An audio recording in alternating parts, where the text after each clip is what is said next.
শুভ সকাল বন্ধুরা, কেমন আছো সবাই? আশা করি যে যেখান থেকে আমার ভিডিও দেখছো সবাই খুব ভালো আছো, আর আমরা কিন্তু ভালো আছি। সকালবেলায় দেখো সব বাসি কাজকর্ম সেরে ভাতটাও বসিয়ে দিয়েছি, আর এখন এই যে চা নিয়ে বসেছি। রোহিত এখনও ঘুম থেকে ওঠেনি, আর কোথায় বলতে পারবো না, সবার জন্য চা করে রেখে দিয়েছি। আর এদিকে দেখো যে ডাল সেদ্ধ আর ভাত বসিয়ে দিয়েছি, আর এই যে চা। আর আমি ভিডিও করছি, তাই ওর বাবার ফোনটা এনে রোহানও ভিডিও করা শুরু করে দিয়েছে। চলো তাহলে চাটা খেয়ে নিই। এই যে দেখো, এই যে বিস্কুট দিয়ে সাজিয়ে রেখেছে, দেখেছো? আচ্ছা চলো তাহলে চা খেয়ে নিই।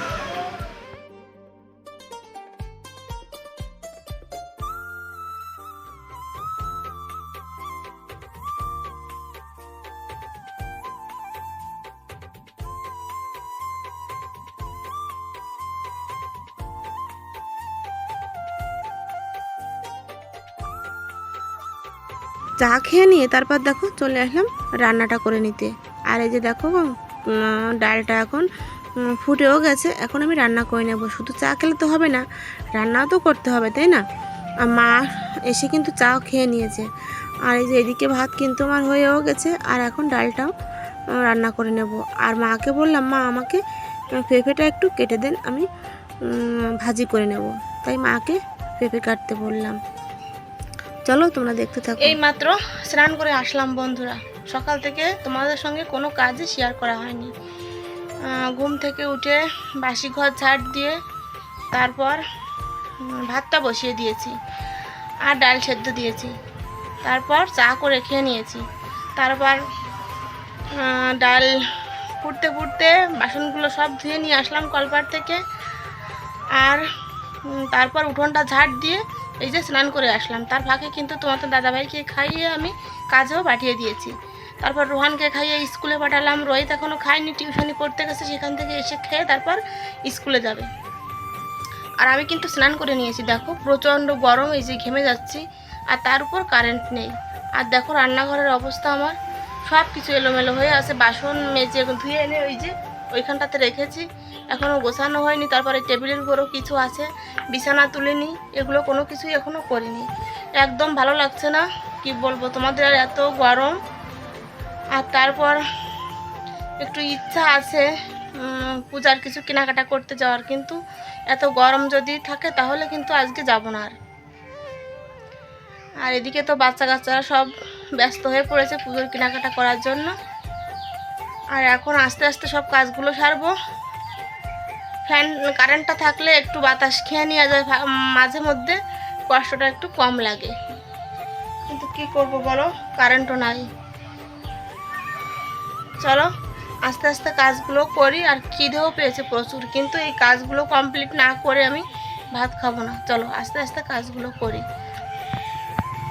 তোমরা আমার সঙ্গে থাকো আর ভিডিওটা দেখতে থাকো। আশা করি তোমাদের একটু হলেও ভালো লাগবে। আর আজকে মঙ্গলবার,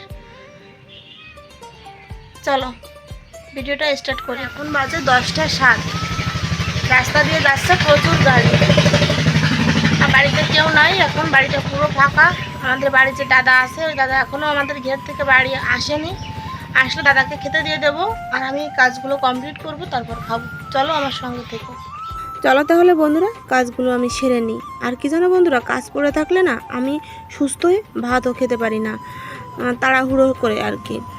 তাই আগে সব কিছু কমপ্লিট করে তারপর আমি স্নান করে তারপর খাওয়া দাওয়া করি। কিন্তু আজকে তো স্নানটা আগেই করে নিয়েছি, কারণ প্রচুর গরম লাগছিল। কি করব বলো, আর আমার না গরমটা একটু বেশি। আমি কিন্তু দুবার স্নান করি, সকাল একবার আবার সন্ধ্যার সময় একবার। তাহলে চলো রান্নাঘরটা সুন্দর করে গুছিয়ে নিই। রান্নাঘরটা পুরো এলোমেলো হয়ে পড়ে আছে। আর দেখো টেবিলের নিচে দুটো বালতি তোমরা দেখতে পাচ্ছ, দুটো বালতিতেই কিন্তু দুধ রাখা আছে। যে দাদা দুধ দুয়ায়, উনি দুইয়ে তারপর রেখে গেছে, যাওয়ার পথে নিয়ে যাবে। মানে উনি তো আরও অনেকগুলো দুয়ায়, সবগুলো দুইয়ে যখন ফিরবে তখন নিয়ে যাবে। আর অনেকের কিন্তু রান্নাঘরে এমন এলোমেলো হয়েই পড়ে থাকে। আমার না একদমই ভালো লাগে না, গার ভিতর ঘিনঘিন করে, আমি ভাতও খেতে পারি না। এই জন্য সব কিছু কমপ্লিট করে রেখে তারপর খাওয়া দাওয়াটা করি। আর দেখো চুলোর কাছে কিন্তু অনেক কাঠটা এলোমেলো হয়ে পড়ে আছে, কাঠ আর কি। কি জানো বন্ধুরা, এই কাঠগুলো একটু বেশি হয়ে গেছে আমার চুলোর কাছে, কারণ কালকে বিকেলবেলা হঠাৎ করে মেঘ ডেকে বৃষ্টি চলে আসে। তখন আমি তাড়াহুড়ো করে সব কিছু রান্নাঘরেই নিয়ে আসি। তারপর কিন্তু বৃষ্টিটা আর তেমন হলো না। তারপর কি করব, আবার বের করে বাইরে রাখবো, আবার রান্নাঘরে নিয়ে আসবো। কাঠগুলো কিন্তু শুকনো, এই জন্য এখানেই রেখে দিয়েছি। আর একবার রান্না করলেই তো কমে যাবে আর কি, তাই না? এই জন্য এখানেই আছে, আর একটু গুছিয়ে রেখে দেবো আমি। আর তারপর দেখো সব কিছু গুছিয়ে কমপ্লিট করে নিচ্ছি। আর এই যে দুটো তেলের বোতল এখানে শেষ হয়ে পড়ে আছে বহুত দিন যাবত, তখন আমি এখন বাইরে বের করে দিলাম। আর তারপর চলে এসেছি বিছানা গোছাতে। আর আমার একটা যা এসেছিলো, দেখো ক্যামেরার সামনে এসে দাঁড়িয়েছে, কি আর বলি বলো।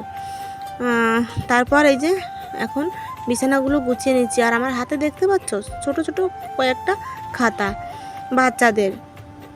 এটাও বলবো তোমাদের, এই যে খাতাগুলো না আমি সেলাই করছি। আমাদের একটা বাবু হয়েছে, যখন যাব অবশ্যই তোমাদের দেখাবো, আর তখনই তোমাদের বলবো।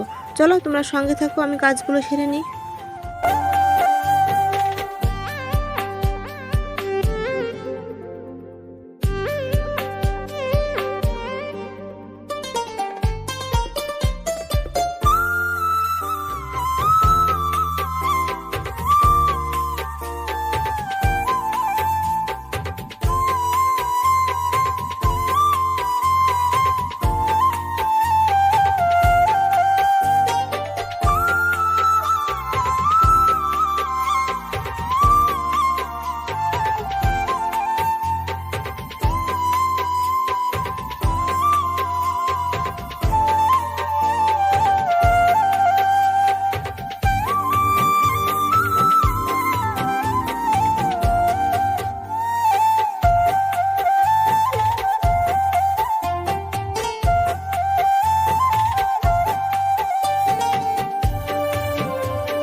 আর হ্যাঁ বন্ধুরা, চলো কিছু কথা তোমাদের সঙ্গে শেয়ার করি। এই কথাগুলো অনেক মেয়েদের কিন্তু মনের কথা, যারা এটা বলতে পারে না, কিন্তু এই কথাগুলো কিন্তু অতি বাস্তব। দুনিয়াতে সব থেকে সস্তার শ্রমিক কে জানো বন্ধুরা? দুনিয়াতে সব থেকে সস্তার শ্রমিক হলো ঘরের বউ। সারা জীবন এই ভুল ধারণাটাই তাদের রাখা হয়। তাদের বলা হয় সে এই বাড়ির মালিক। মেয়েদের জীবনটা অনেকটাই কিন্তু আলাদা, তাই না? কারণ যখন ছেলেরা বাইরে কাজ করে তখন তাদের অনেক কষ্ট হয় নাকি, কিন্তু একটা মেয়ে দেখো নিজের বাবা মা ভাই বোন এমনকি জন্মস্থান ছেড়েও কিন্তু পরের বাড়িতে এসে, অন্যের বাড়িতে এসে থাকছে দিনের পর দিন, প্রায় দাসীর মতো হয়ে। তাই মেয়েরাই কিন্তু সব থেকে বেশি স্যাক্রিফাইস করে, তাই তো? একটা কঠোর সত্য কথা কি জানো বন্ধুরা? বাবার বাড়িতে যখন স্বামীর অসম্মান হয় তখন ওই মেয়েটাই কিন্তু তার প্রতিবাদ করে। এমনকি বাবার বাড়ি যাওয়াটাও কিন্তু শেষ পর্যন্ত বন্ধ করে দেয়। আর স্বামীর বাড়িতে স্ত্রীর যখন অসম্মান হয় তখন স্বামী মুখটা কিন্তু বন্ধ করে থাকে। তখন স্ত্রীকে উল্টোপাল্টা কথা শোনাতেও কিন্তু ছাড়ে না। তুমি পারলে থাকো, না পারলে বাপের বাড়ি চলে যাও, এটাই কিন্তু শেষ কথা হয়।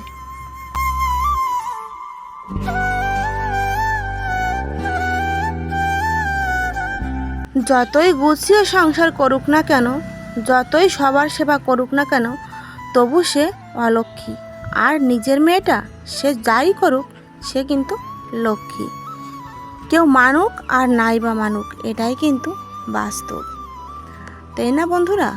আমার অবিবাহিত বোনদের জন্য একটা কথা বলছি, ভুল বললে অবশ্যই তোমরা ক্ষমা করে দিও আমাকে।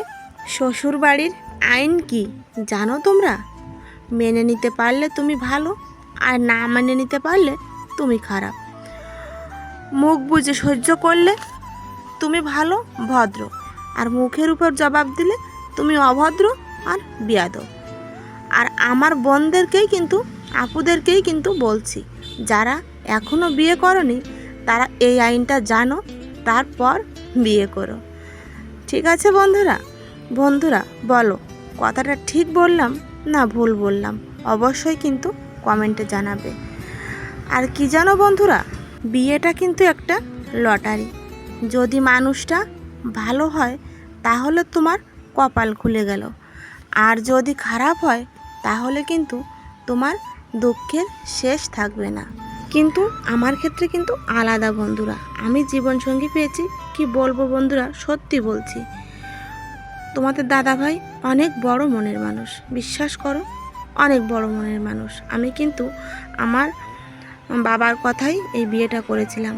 তখন আমি বাবা মায়ের কথা শুনেছি, তাই হয়তো এমন একজন জীবনসঙ্গী ঠাকুর আমার কপালে দিয়ে দিয়েছে আর কি। যাই হোক, কোনটা ভুল কোনটা ঠিক এটা যদি সবাই জানতে পারতো আগে থেকেই, তাহলে সবার ভাগ্যটাই পাল্টে যেত, তাই না? যাই হোক বন্ধুরা, অনেক কথা বলে ফেললাম, চলে আসলাম দেখো একদম সন্ধ্যাবেলা। সন্ধ্যা নয়, সরি, বিকেলবেলা। এখন প্রায় 5টা মতো বাজে, আর আমি কিন্তু সকাল সকাল বিকেলের রান্নাটা বসিয়েও দিয়েছি। তোমাদের দাদাভাই অনেক বাজার এনেছে, সেগুলো তোমাদের পরে দেখাচ্ছি। আগে ডিম আর আলু সেদ্ধ দিয়ে নিই, কারণ রাতে রান্না করব। ডিম আর আলু দিয়ে একটা ঝোল করব, আর করব কি, আর ঢ্যাঁড়স আর আলু ভাজি করব।